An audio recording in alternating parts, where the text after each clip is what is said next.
We laugh. We cry. We learn.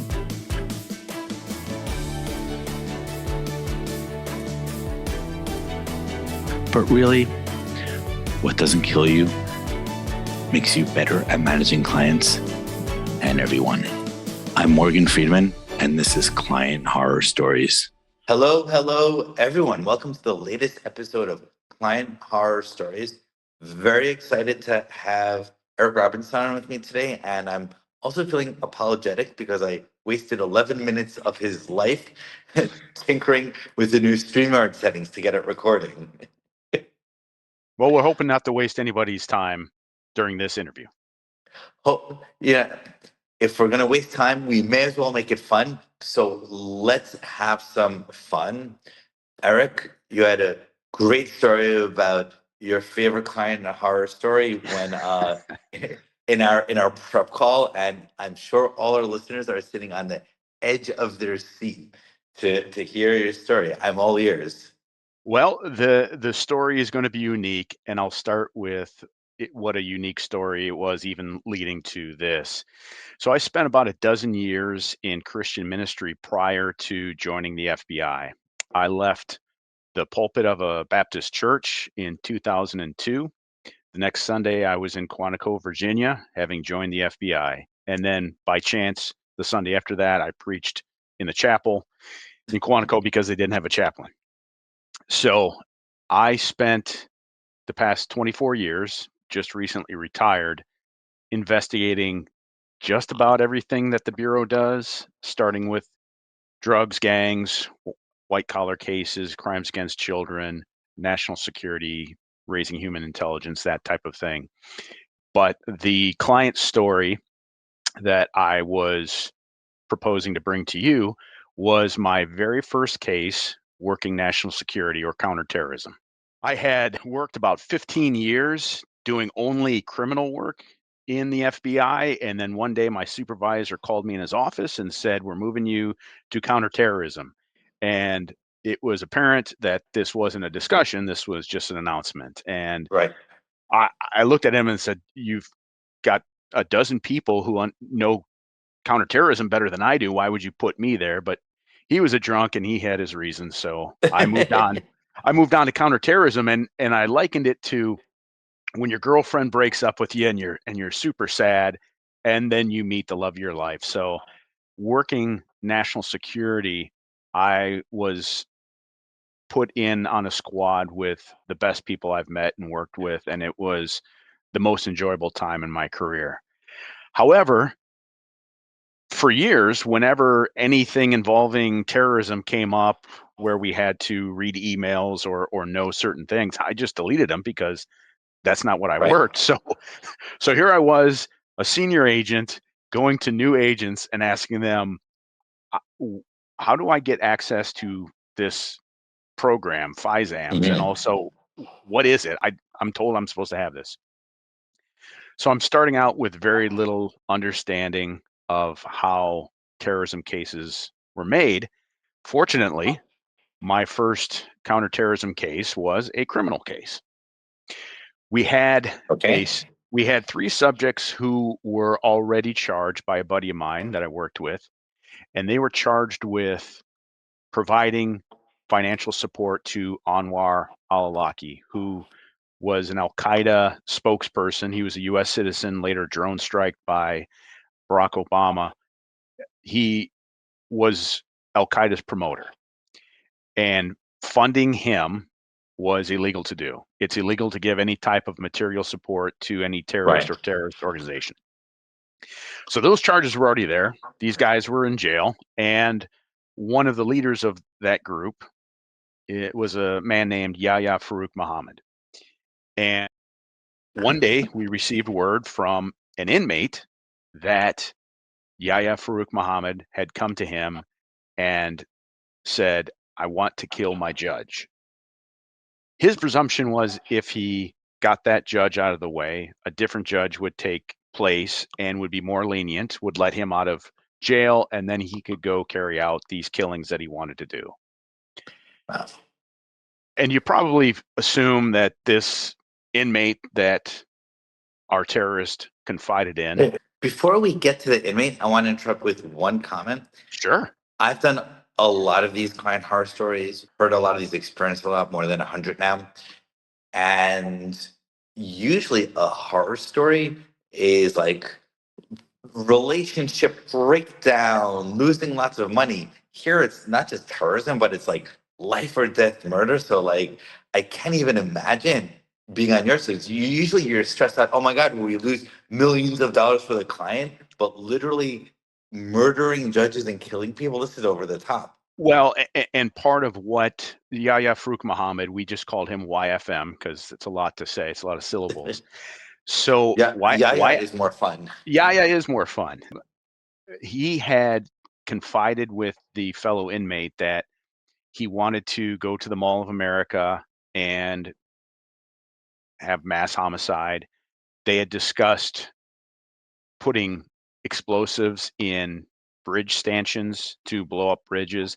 He'd drawn up plans for a terrorist training ground as well. So he was real. So he had given money to a real terrorist, but he himself was looking for an opportunity to kill Americans if he could. And this fellow inmate, you wonder, okay, is this another Muslim that he confided in? Is it a black convert to Islam? This the inmate that he confided in was just this redneck guy, like 40 Interesting. couple years old, had nothing in common whatsoever with YFM. And the only thing that I can guess why YFM went to this inmate was, in all likelihood, the guy probably did know somebody who would kill a judge. He was that kind of street savvy person. And to understand this guy, he was in prison for trading in child pornography. And the way he did that was he convinced a 17-year-old girl that he was in the movies and, the old story, oh, I can Well, get you in the movies too. But then he also videotaped them together, which literally is child pornography. But I had asked our federal prosecutor who was assisting on this case, this was a state case that he was charged in. I said, if I had brought you this case, would you charge it? And he said, absolutely not. But every time he went in front of his state judge, he acted terrible. He was insubordinate. He would yell and talk back, and the judge would just keep pounding him. So this charge that would have gotten him probably maybe a year in prison, maybe maybe even just time served, he was looking at 40 years in prison for. by the way, I want to add a comment there because I think what you just said has an important implication that's worth teasing out Sure. for our viewers. This detail that you just throw at the inmate that was confided in didn't do something that serious, but because of his bad behavior to the judge, he was punished much more. I feel like this is very typical in client relationships where sometimes a professional, you will do something bad, a mistake that's wrong, but in the scheme of things, minor. But because you act so terribly Oh yeah. around it, like you'll deny that you did it, you'll lie, you'll point fingers, you'll use strong words attacking the other people. The minor thing that you've done is blown out of proportion and turns into a big thing. Well, and coincidentally, I had a different case where uh, the first serial in the investigation was the confession of this woman who had stolen about $150,000 over a period of years from a mom and pop heating and air conditioning business. And so she pleaded guilty. Now she's going to be sentenced. And I think her attorney did a poor job of coaching her. her her statement just before sentencing was an appeal that she wasn't really that bad, that she had done No. many other good things for the family. Remember when your father was sick and I brought him soup and took, and it felt terrible with the judge, and she got a maximum sentence. it's easy to say, own it. Here's 5 minutes of humility, and it would have served her probably a year of her life better. I always advise young professionals, young agency owners, just like own your mistakes. And like so many people, their pride comes in the way. But I'd rather lower my pride for, as you point out, for 5 minutes Yeah. and make changes and improve rather than suffer permanently. Well, and I think that sometimes with this, with the informant, with the inmate, it was definitely pride. I think with the woman who stole money, it was a misunderstanding that I've already said I was guilty, but now maybe I can convince you that I'm not that bad.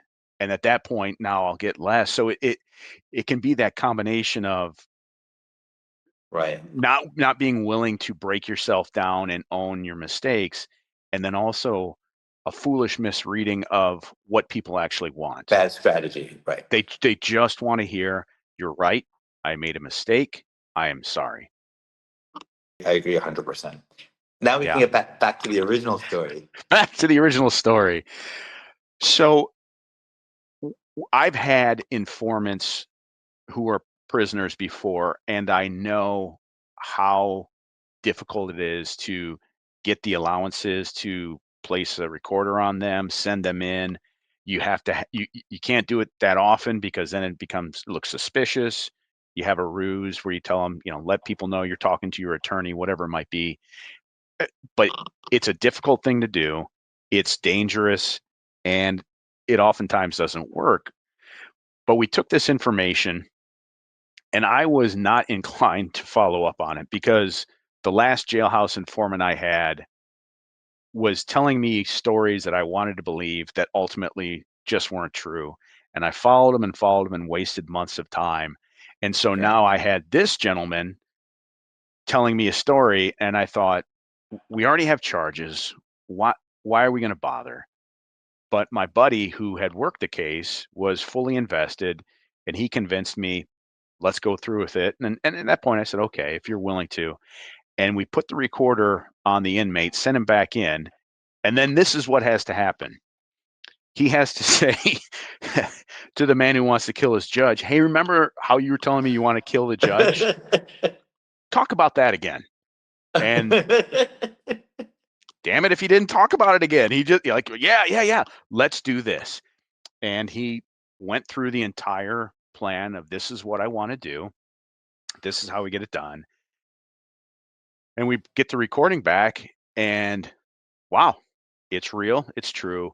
Now let's start trying to work up this case. And that entailed having an informant who was quick thinking. We sent him in, said, tell YFM to call this person who's someone who's a hitman, and use a code word, secretive language, to say, this is what I want done.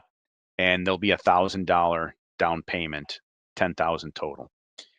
And the informant told YFM to say, you want to buy a puppy, and that will be the code, which is interesting because in general, in Muslim cultures, which YFM was, they consider dogs to be filthy. They don't typically have dogs as pets. So the idea of buying a puppy would be even more incriminating and difficult for him to argue out of. So YFM gets on the phone, calls our undercover, says he wants to buy a puppy, and then sets in motion the entire plan. So our team went to Chicago to meet with YFM's wife, who had $1,000 for us and said, here's the down payment, and you can blur this out if you think this is too graphic. And then our undercover showed him a picture of this. And that was a Whoa. photoshopped image of his judge supposedly shot dead. And Whoa. he showed that to the wife, and the wife supposedly didn't know what it was from, and just gave him the $1,000. And Wow. to get that picture, we had to take a photo of the judge And then we needed somebody who looked like a 70-year-old Lebanese man. And so another buddy of mine on the squad was chosen.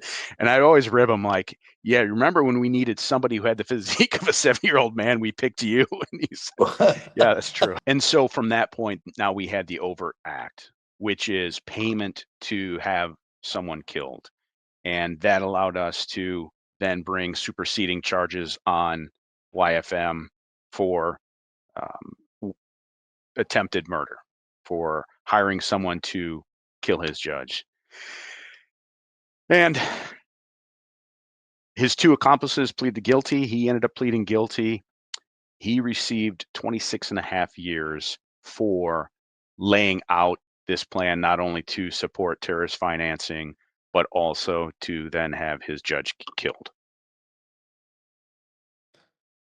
Wow, that is a crazy story. It's a bit different than our usual client stories because it's not quite a client, but it's such a powerful and awesome story. I would love to analyze it for a few minutes Yeah. to get some lessons out. We already got one lesson out in the sub story of the redneck and the people acting terribly in courts. Those small crimes turn into big ones.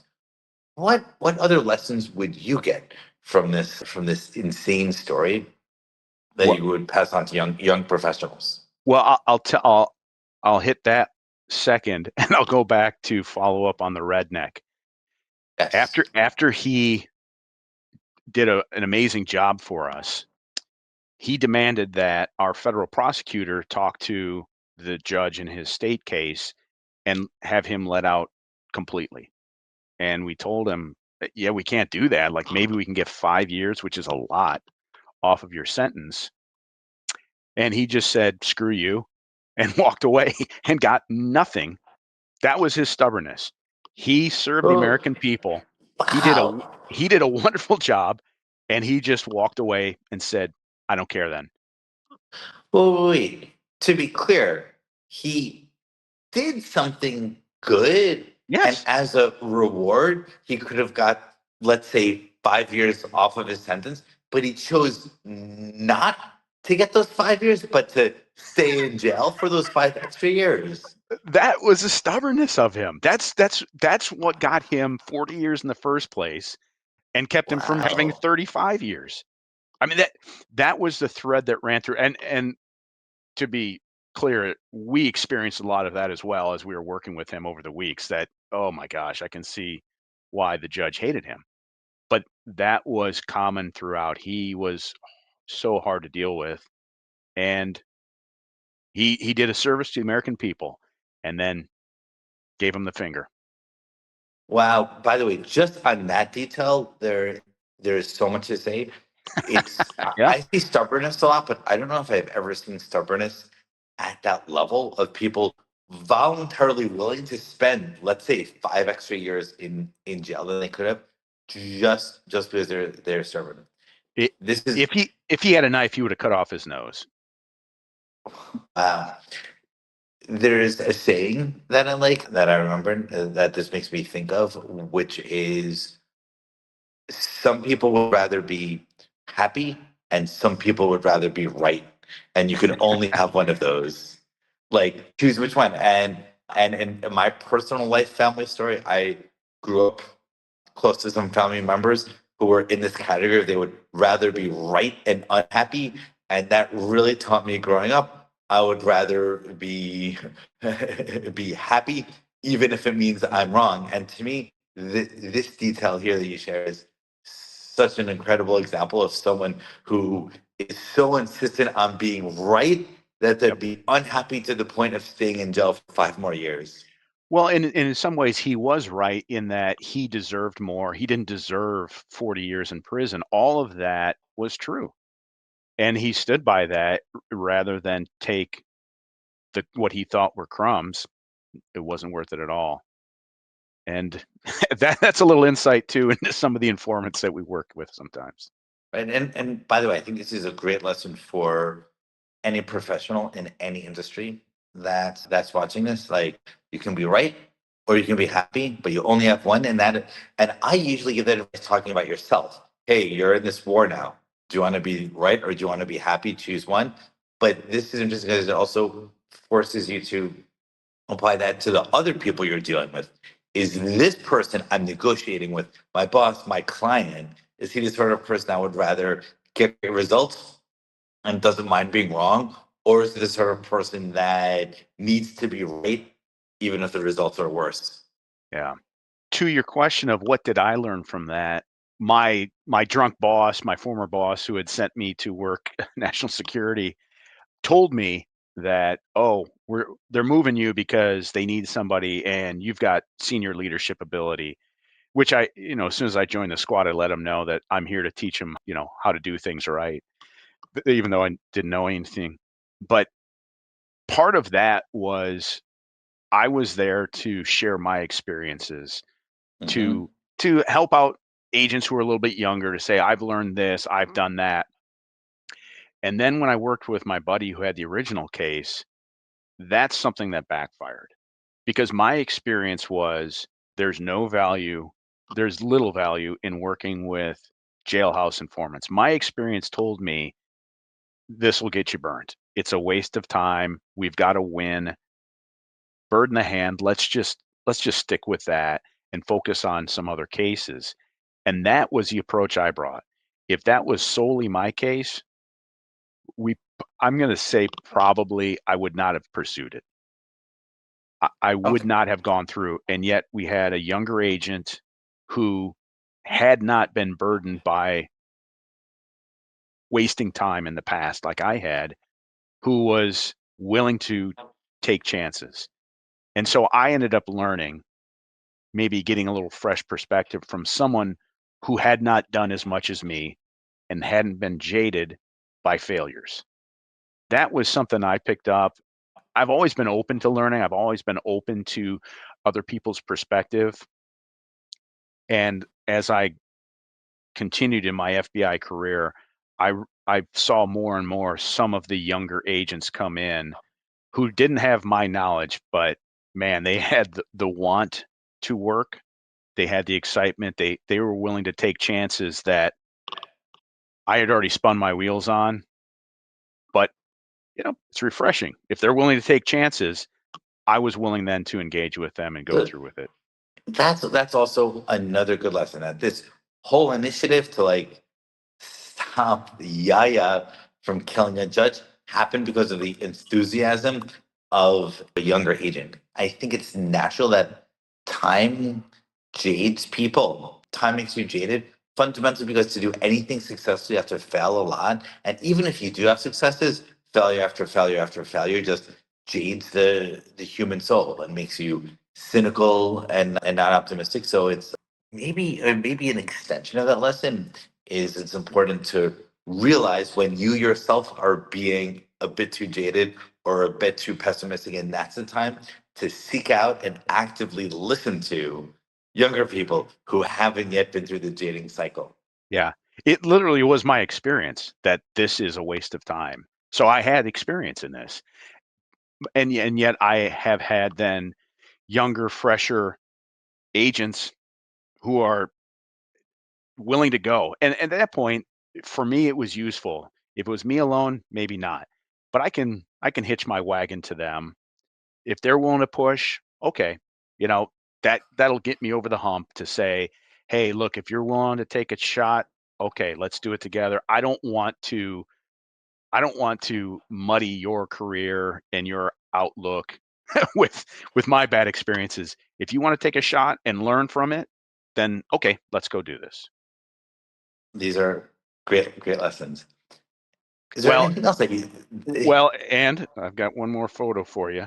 That lesson, Oh my God, I'm ready. Take all my glasses so I no, can see. yeah. So that ended up Wow, winning the Attorney General's award for that case, wow, which, amazing.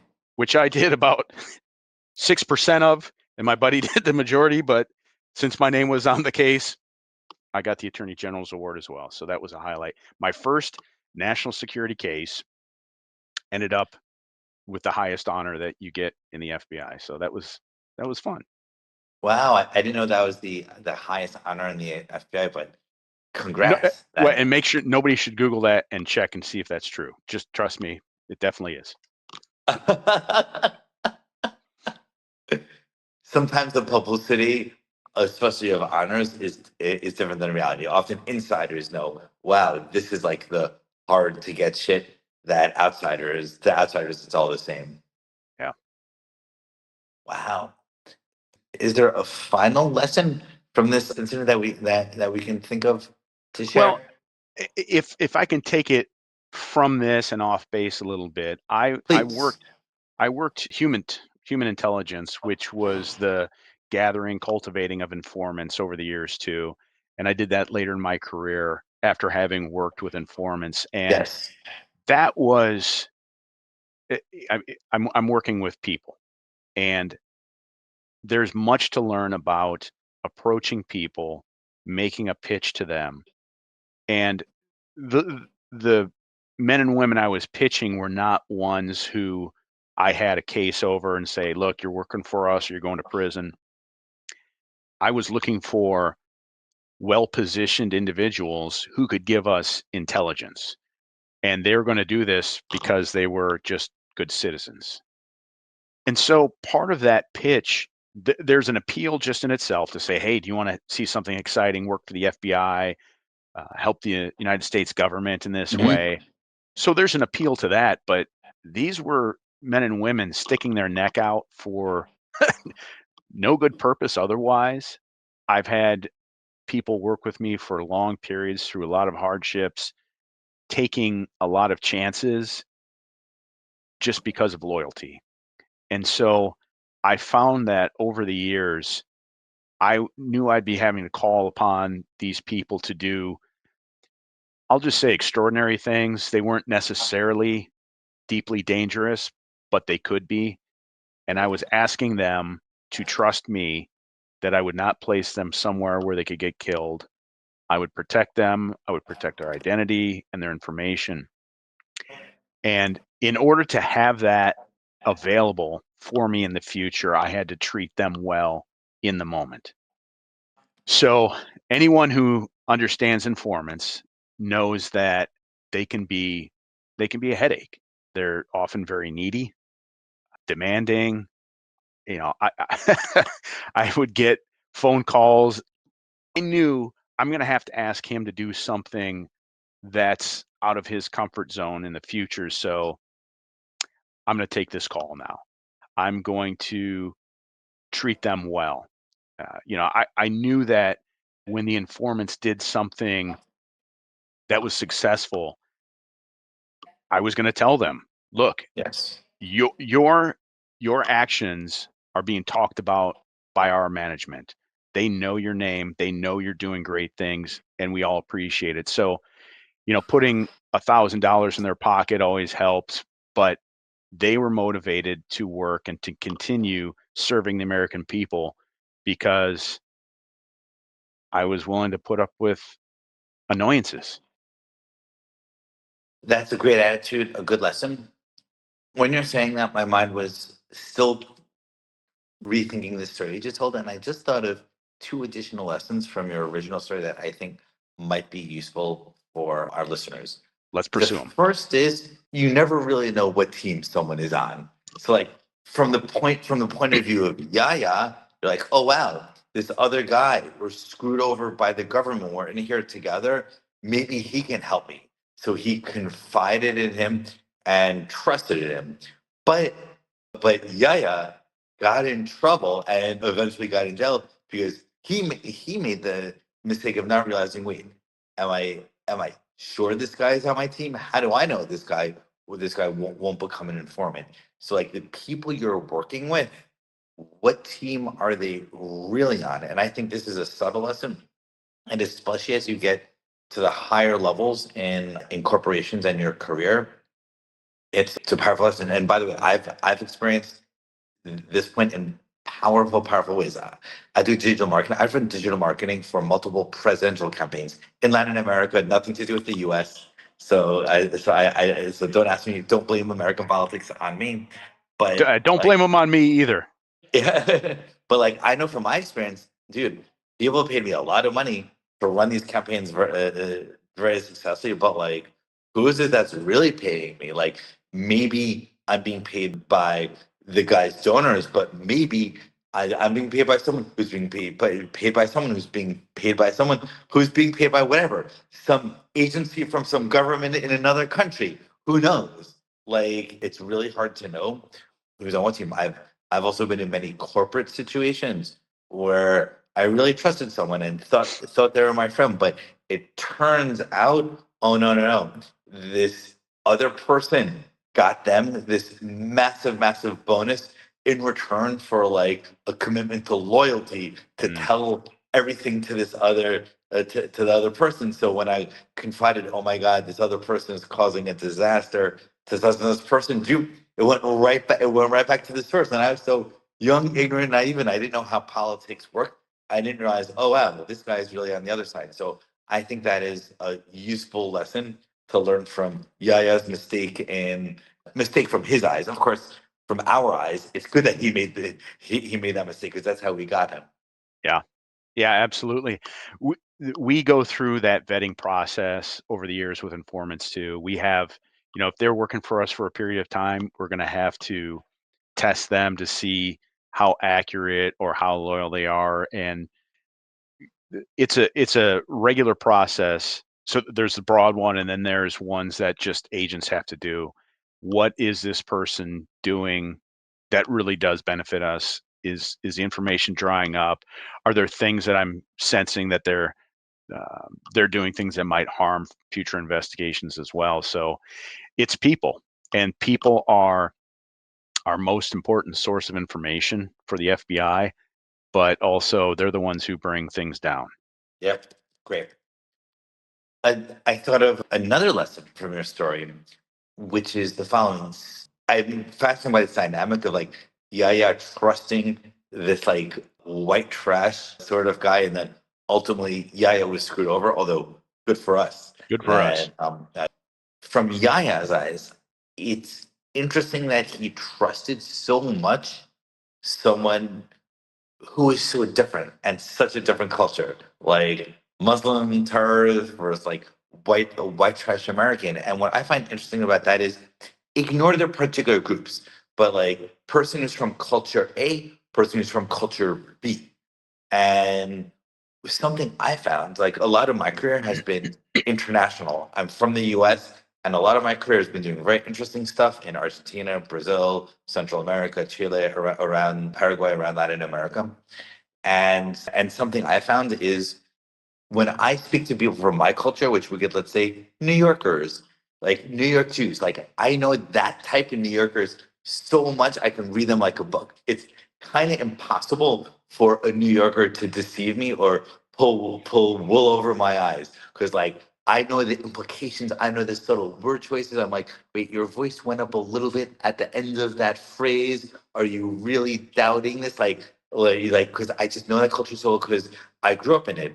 On the other hand, when I deal with people in a different culture, like me in Latin America or Yaya between Yaya and the white trash guy, people from a different culture, just because you're a foreigner to that culture, that language, the body movements, the implications, the subtleties, like people, it's happened to me so many times in Latin America where people say things to me and I interpret it to mean this, but it really means something completely different. And literally, it would like, even though I'm fluent in the language and I've been here a long time, I like there's just such subtle detail where things mean the exact opposite. And by the way, I just want to share a funny story of that, or for 1 minute from just a few days ago, where I'm on the board of directors of a huge nonprofit in Latin America, and in a meeting a few days ago, a friend of mine who's like an observer came to watch the meeting, and he had never been one before. This is all in Spanish, and then after the meeting, I asked my friend who observed the meeting. We all only speak Spanish, and I was like, "Hey, how do you think of how I did in the meeting?" And he was like, "Vos sos muy preguntón." So like, preguntas is question, preguntón is emphasis. Like you're someone that asks a lot of questions. So I was like, wow, that's great. I did ask so many questions.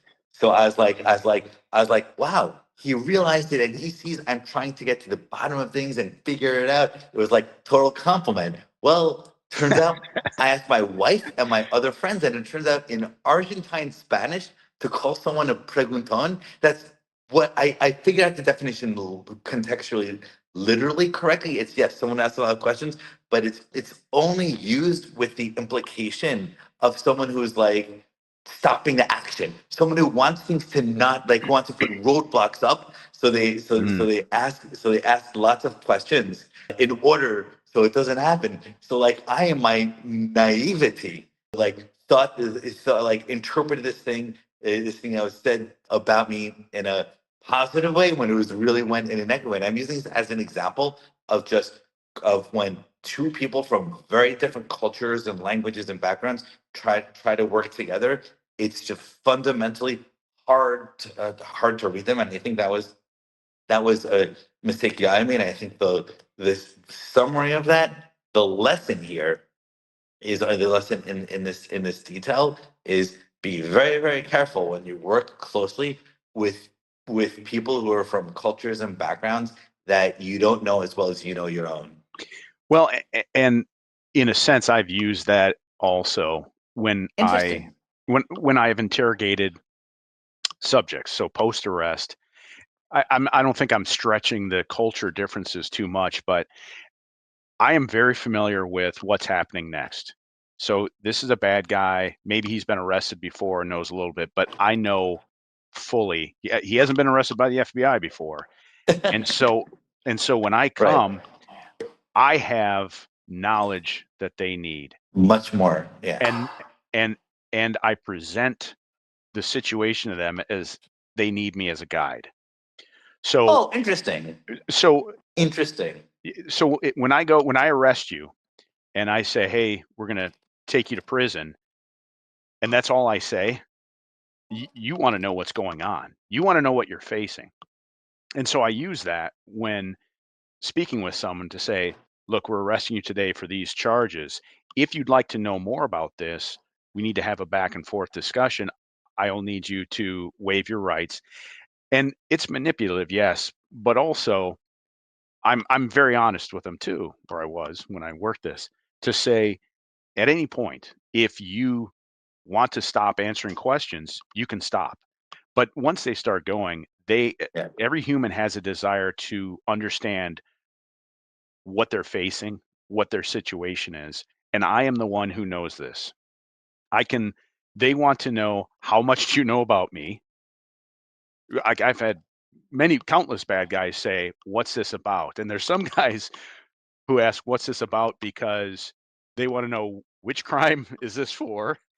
But most say, "What's this about?" in the sense of, I don't know what's going on, and I need you to be my leader in this. So I have all this information and I play upon that so that these criminals sit down and talk with me and tell me things they really shouldn't be telling me.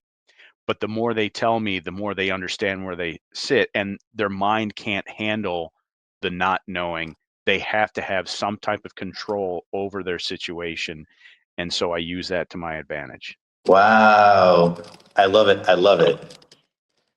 By the way, I I I love this detail because you know the bigger situation, you use that to get them to trust you more. The more they open up, the more you tell them. And one of the driving factors for that is they have this human need to be to know more about what's happening to them and feel like they control Right. more of the situation. That's very powerful. Question: do you have any other tricks along those sorts of lines or psychological lines that you've used that you'd be up for sharing? This is fascinating. Oh, yeah. So early on in my career, you get taught how to do interrogations at the FBI Academy, but anybody who's been in for more than a few years doesn't remember a thing about what was taught. Mainly, it's just mirroring and giving people opportunities to minimize. Like they'll admit to something, but oh yes, I was there. But the practice over years of interviewing people, I took time to see what was hit or miss. And part of this going along with people needing to resolve a situation, I found that that was something for me too. So when I would ask a question during an interrogation, it's important to allow for that dead space. So many times I would ask a question and the bad guy starts thinking, how do I answer this? Because they can't, most people don't want to tell complete lies. And so they try to find a way where they can feel good about what they're saying, that it's not completely a lie, but it's also not what I'm asking. And Right. so the mind starts working. And during that 3, 4, 5 seconds, which is actually a good bit of time, now I start to feel uncomfortable in the silence. And so I ask you, did you kill your wife? And you pause because you did kill your wife, but you want to think of how to say this. I found myself filling in the gaps to say, a lot of people are said they saw you with her last. When did you last see her? Now you don't have to answer that first question because I've negated it. I brought up a new one. But instead of doing that, I realized I asked you, did you kill your wife? And you're pausing and you're thinking and you're working, and we're just going to sit here and we're going Just to sit wait there until you in silence. in silence. It's upon you to answer the question. I'm not letting you off the hook. I'm not trying to give you excuses. Many times myself and I would witness other agents, they would feed questions. They would feed answers. You didn't kill your wife, did you? Well, that's not a question. The question should be, did you kill your wife? Where were you? The open-ended questions? Where were you? Not, is it true that you were in Chicago during that week? I'm making these open-ended, so we're going to have, much like you do on your podcast, Yeah. we're going to have a discussion. I'm not going to feed you answers. I'm not going to ask yes or no. I'm going to allow you to say all that you've got to Just say. talk. Yeah. I like that technique also. I've used more than once, just like sit there and in awkward silence. And I agree with you. For myself, it's taken training, my own training. I don't have FBI training in order. No, neither did I, but that is the train. That is it. And people don't realize this. If I ask you a question and you don't answer for 5 seconds, that's a long time. 10 seconds? Ooh, now it's really uncomfortable. Yeah, and not just that, if you don't answer for 5 seconds, it's because the other person is thinking carefully about how to word it, which means something is up. Yeah. Yeah. And usually I know all the answers, or most of the answers. I'm just looking to put a bow on a case where you make a confession and now we're done. But when I would arrest somebody, you're already done. The case is going to be made. We don't want to take chances. So if you can make a confession, that's just going to take care of all of it. But there's times I've spent hours where it's a slow process of asking a question and then just letting it play out. That is a great tip. I'd love to hear one final tip, and then we can wrap up. If you can think of one more, I love the. To me, it's so fascinating. I'm also a Chris Voss fan, and I don't know if Oh you've yeah. yeah, he's in this universe of taking CIA interrogation type techniques and writing like pop intellectual books about applying it. So these are like interesting variations on those sorts of themes, which have an incredible application in business. Well, and I think this will apply too. So I took, some of it's probably just my nature, but I took this from ministry into working with people in the FBI, and that's going to be with informants. It's with witnesses and victims, and it's even with the bad guys. I've never found that coming with curiosity or humanity to a person has ever failed to benefit me. So even if I ask you a question, so some police techniques are, I ask you, did you kill your neighbor? And then when you start giving me a negative and you're not confessing, a lot of police techniques are to shut you down. Interesting. But that doesn't allow for curiosity. So if I ask you, did you kill your neighbor? And you say, you have to understand, I go, Morgan, you killed your neighbor and I know you did. But if I'm open and I'm letting you speak, I'm going to get more information. And if I let you speak, maybe you say to me, you don't understand. He came at me with a rake and I saw the rage in his eyes. And so now we're going to deal with that. I have the information I need when I come to arrest someone, but I also want to be open to hear what you have to say, because the way that you spin the story is going to tell me maybe more fully what happened. It's going to tell me what your defense is going to look like, because you are opening up to your rationality and your reason for why you've carried out these acts. If you've been stealing from old people, if you've been bilking investors, when you tell me why you've done that, and I don't judge, I have curiosity. When I treat you like a human being, which is what I came from in ministry, like this is what I need to do. I've never found that that hasn't been a benefit for me. You know, that's a powerful point. Thinking about that personally, I started, grown, and sold some companies. So I'm like a businessman, but by my nature, I'm a writer and thinker. I've written a couple of best-selling books. Penguin publishes my books to my own horn. But what's interesting is this. I wrote a book a few years ago about empathy called The Mm, Scorpion and the Frog, about how I taught myself to basically to be an empath and feel and see things from other people's eyes when as a little kid I couldn't. I thought I was right and I was wrong. And my most recent book that was published about 8 months ago is called Meditations on Forgiveness. And it's all about forgiving. It's basically my attempts to wrestle with my own childhood traumas and family members that did very difficult things to me when I was growing up. My opening myself to forgive them, to move on. But the interesting thing is my book on empathy and my book on forgiveness, you would be shocked to know how often I quote those books and use it and send to people in purely business context. That this sort of humanity and curiosity, empathy, seeing it from their sides. Forgiveness is fundamentally about not judging the other person, no matter how bad it seems, and just like letting the other people know, I'm not going to judge you. I'm still not going to judge you. I wrote 2 books about not judging people, which really makes them trust me. I won't judge them. Which, as you point out, opens it up in negotiations and conversations. So your argument here that basically being curious and humane and not judging is a bit of a superpower in business relationships. and so you talk about dealing with trauma. There's quite a few of the bad guys, these subjects we arrest. Like I worked crimes against children, and so many people would say to me, oh, I don't know how you can work that. I just want to put a bullet in their heads. And I think, oh, maybe that's what you want to do, but I want to bring justice. And so here I am speaking with someone that I know has harmed children. It's the most despicable thing that a human can do. And I'm not going to judge them.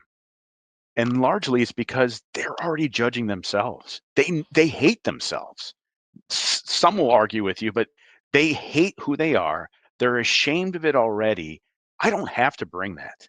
I don't have to say you're disgusting. They think that themselves.